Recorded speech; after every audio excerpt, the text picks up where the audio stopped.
कुर्सी का।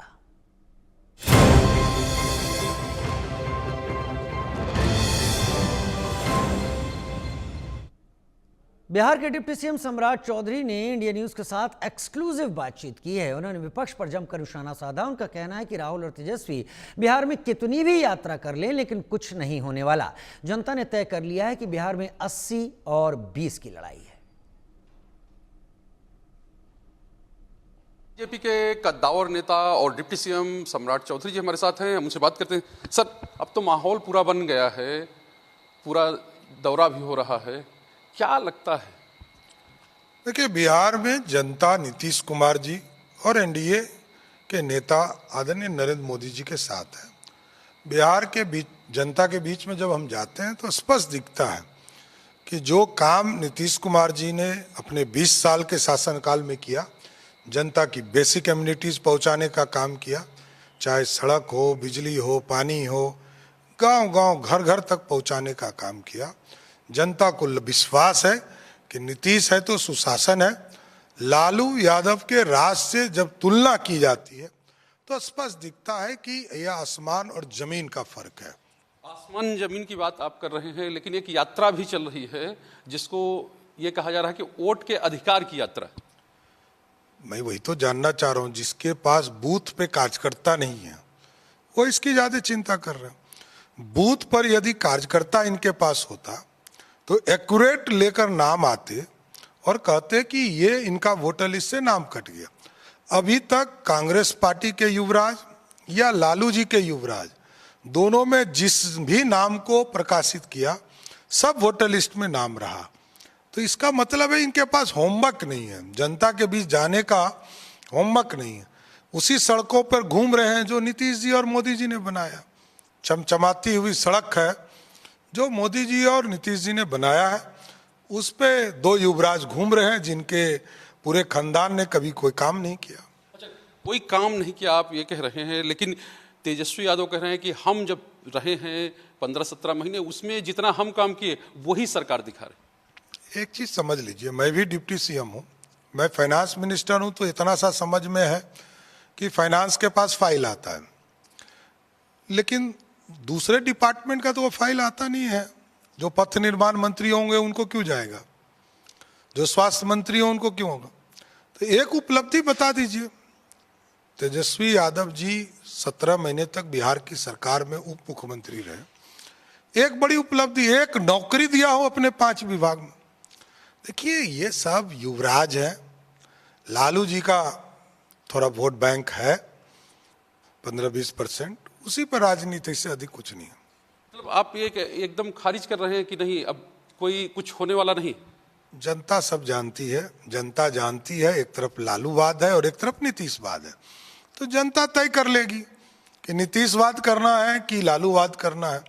नीतीश जी के साथ मोदी जी हैं, लालू जी के साथ 55 वर्षों तक लूटने वाला कांग्रेस पार्टी है। तो जनता तय कर लेगी। अच्छा, जनता तय करेगी, लेकिन जो विपक्ष है या कहें कि जो लोग यात्रा कर रहे हैं वो तो ये कह रहे हैं कि फैसला हो चुका है।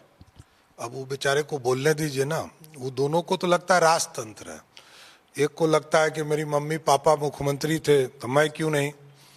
अब भाई, उन्हीं के पिताजी ने 90 में कहा है कि रानी के पेट से राजा नहीं पैदा लेगा, तो जनता तो उसी को भरोसा कर रही है। लालू जी बड़े नेता थे। और दूसरा जो राजकुमार है, उनको लगता है कोई गरीब का बेटा कैसे प्रधानमंत्री बन सकता है, मैं कैसे नहीं। मेरे पिताजी प्रधानमंत्री रहे, मेरी माताजी सुपर पावर में प्रधानमंत्री रही, मेरी दादी प्रधानमंत्री 13 साल रही, 20 साल मेरे दादी के पिताजी प्रधानमंत्री रहे। तो ये लोग बर्दाश्त ही नहीं कर पा रहा है। देखते नहीं, गाली गलौज पर आ गया है, माँ बहन का गाली दे रहा है। और माफी मांगना चाहिए, राहुल गांधी को माफी मांगना चाहिए, सार्वजनिक माफी मांगना चाहिए। यदि हमारा कोई कार्यकर्ता इस तरह करे तो उसको पार्टी से निकाल दिया जाएगा। और ये लोग माफी तक नहीं मांग रहे हैं। दुर्भाग्य है, लोकतंत्र को शर्मसार है कि वो लोग आ रहे हैं, तमाम लोग, वो कोई भी हो सकता है, हमारा कार्यकर्ता ही नहीं हो सकता। जो माइक पर बोल रहा हो वो कैसे कार्यकर्ता नहीं होगा। माइक पे बोलता दूसरा भी है क्या? तब तो भाई भगवान भरोसे है राजद कांग्रेस, तो चिंता करनी पड़ेगी हम लोग को ठीक से। चिंता करने की बात आप कर रहे हैं, लेकिन एक सवाल ये है कि जिस तरह के फैसले आप लोग ले रहे हैं तो कोई मुद्दा छोड़ना नहीं है। कौन सा मुद्दा है? देखिए, जनता के बीच से जो आते हैं मुद्दे, 1,70,00,000 महिलाओं से सीधा संवाद महिला संवाद के माध्यम से किया गया। जो मुद्दे आए कि पेंशन को बढ़ाना चाहिए, उसको बढ़ाया गया।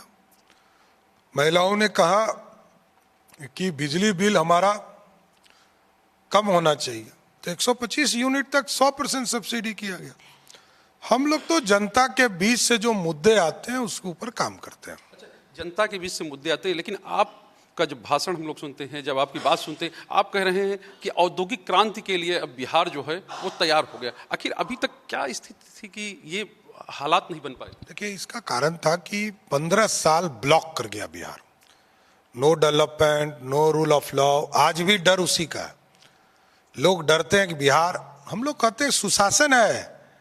बिहार में 100 घंटे में लोगों को गिरफ्तार किया जा रहा है। और अब तो हम लोगों ने विंडो खोला, इंसेंटिव दिया, जमीन उपलब्ध करा रहे हैं 1 रुपया पे, और जो 25 एकड़ से अधिक जमीन लेंगे उसको आधे दाम पर जमीन हम उपलब्ध करा रहे हैं। तो जब तक इंडस्ट्री के लिए जमीन नहीं उपलब्ध कराएंगे तब तक चीजें नहीं स्थापित होगी। इंसेंटिव में करोड़ों रुपया दे रहे हैं, तो विकास तभी संपूर्ण हो पाएगा, क्योंकि नीतीश जी ने सरकार की योजनाओं को 100% लागू किया। मोदी जी आए, इसको और सुशासन स्थापित किया।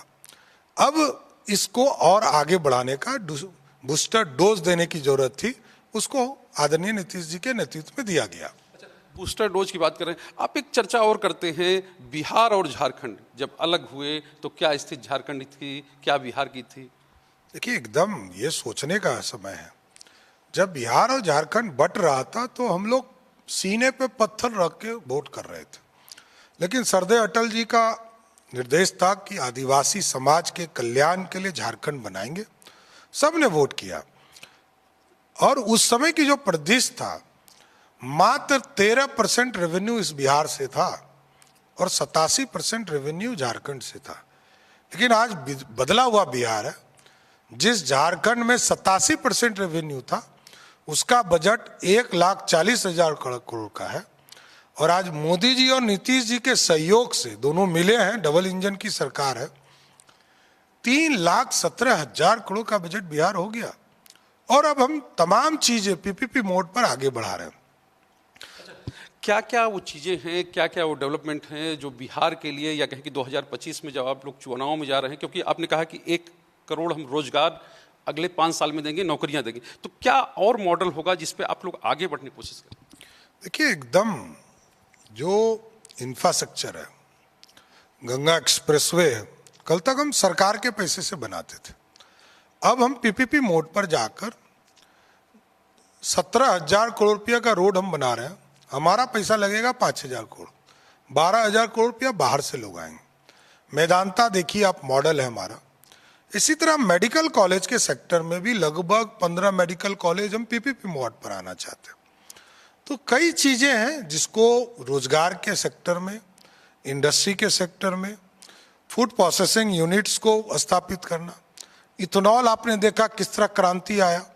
जिस बिहार में मक्का 1,000 रुपया कुंटल भी नहीं बिकता था, आज इथेनॉल के चालू होने के बाद ये 2,500 रुपया पार कर गया। मतलब 2.5 गुना अधिक राशि हमारे किसान भाइयों को मिल रहा है। तो ये स्वाभाविक है, जब इंडस्ट्री आएगा और ट्रैफिक आसान होगा तो मैनेजमेंट करना आसान होगा, और बिहार इंडस्ट्री हब बनता जाएगा। अच्छा, बिहार इंडस्ट्री हब बनता जाएगा, इंडस्ट्री की बात हो रही है। इसके बाद एक और सवाल आपने कहा था कि एक सीएम बनना चाहता है, एक पीएम के बिना नहीं रह पाता, कि छोटे के बेटा पीएम नहीं बन। अभी तो तेजस्वी ने कह दिया कि हम पीएम बनाना चाहते हैं, लेकिन राहुल गांधी नहीं बोले। अच्छा, एक चीज बताइए, वैसे राहुल गांधी का लालू यादव के सामने कोई रोल है नहीं। बिहार में लालू यादव बड़े नेता है, क्योंकि आप देखे होंगे सासाराम की यात्रा जब शुरू हुई तो लालू जी को जाना पड़ा। तो बिहार में लालू और नीतीश के फैक्टर है, और जब नीतीश जी के साथ मोदी जी का आशीर्वाद है तो फिर लालू जी कोई फैक्टर ही नहीं है। लड़ाई 80 और 20 का है, रिजल्ट भी 80 और 20 का ही होने वाला है। अब स्वाभाविक है तेजस्वी यादव सपना बेचारे को दिखा रहे हैं, चुनाव तो विधानसभा का है और सपना दिखा रहे हैं लोकसभा का। 4 सीटों वाली पार्टी है, वो कह रहा है प्रधानमंत्री बना दें।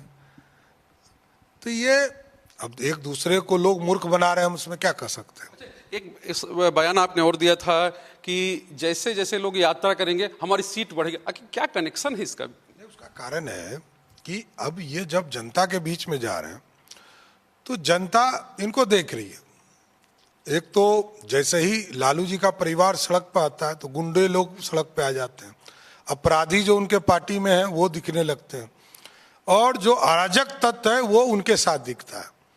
दूसरा, जो चमचमाती सड़कें, बिजली, विकास के मॉडल जब रास्ते में दिखता है तो ये स्वयं एहसास करने लगते हैं कि जनता हम पे भरोसा करने वाली नहीं है।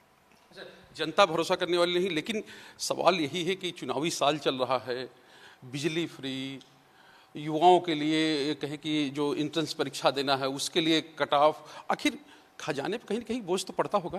देखिए, यही तो मोदी मैजिक है। 70,000 करोड़ का लगभग हमारे पास अपना संसाधन है। 2,40,000 करोड़ रुपया मोदी जी देते हैं बिहार को विकास के लिए, और मोदी जी जब बिहार आते हैं 10,000, 20,000, 30,000 करोड़ रुपया दे के जाते हैं और बिहार के विकास को बढ़ाते हैं। तो मोदी जी और नीतीश जी की जोड़ी जब तक है, बिहार का विकास होता रहेगा, बिहार के विकास को बढ़ाते रहेंगे। बढ़ाते रहेंगे। आप वित्त मंत्री भी हैं, आपने कहा कि 70,000 करोड़ हमारा है। इस आंतरिक संसाधन को बढ़ाने की दिशा में कुछ काम सरकार कर रही है, कुछ चीजें और आगे बढ़ा। कहा कि इंडस्ट्री के हब्स को खड़ा कर रहे हैं। अभी तक हम सीधा कंज्यूमर बेनिफिट स्टेट थे, अब सीधा इंडस्ट्री खड़ा करेंगे, डिफरेंट इंडस्ट्री लाएंगे, और तब उसके माध्यम से हमारा जीएसटी और कलेक्शन बढ़ेगा। जीएसटी कलेक्शन बढ़ेगा। एक सवाल और है कि विपक्ष ने जो कहा आप लोगों ने लगभग पूरा करा, चाहे युवा आयोग बनाना हो, अन्य तमाम योजनाएं हैं, बिजली से लेकर। फिर ध्यान रखिए, विपक्ष के किसी मैनिफेस्टो में ये लिखा हुआ नहीं है, आप दिखा दीजिए। युवाओं के लिए कह रहे हैं ना कि युवा। देखिए, मुख्यमंत्री तो नीतीश कुमार है ना, और अभी राजद जो है मैनिफेस्टो कमेटी की बैठक कर रही है। एक मैनिफेस्टो में दिखा दे कि सब घोषणा हुआ है। जनता के बीच से जो मुद्दे आएंगे उसको हम करेंगे। वो तो नकल और कॉपी कहते हैं।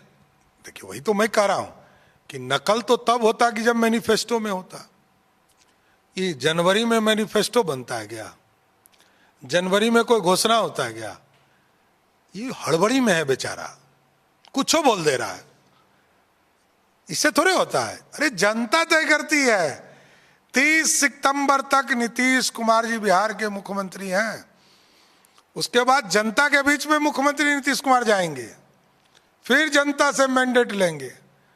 30 सितंबर तक जब तक आचार संहिता नहीं लगा तब तक तो नीतीश जी के पास पावर है।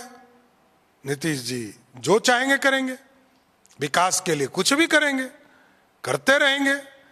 एक घोषणा पत्र दिखा दीजिए, ये लोग घोषणा ऐसे ही जहां मन जहां कर देंगे, उससे क्या होता है, इसका क्या वैल्यू है? उससे कोई वो नहीं है। लेकिन महिलाओं के लिए जो बात हो रही है, बड़ी चर्चा थी कि महिलाओं के लिए भी कुछ होने वाला है, आने वाला है क्या?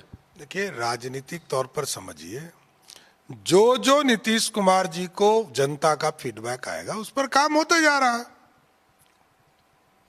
काम होता जा रहा है। एक चीज और है, ऐसा मान लिया जाए कि सम्राट चौधरी के रूप में बिहार बीजेपी को ऐसा चेहरा मिल गया है जो नेतृत्व करेगा?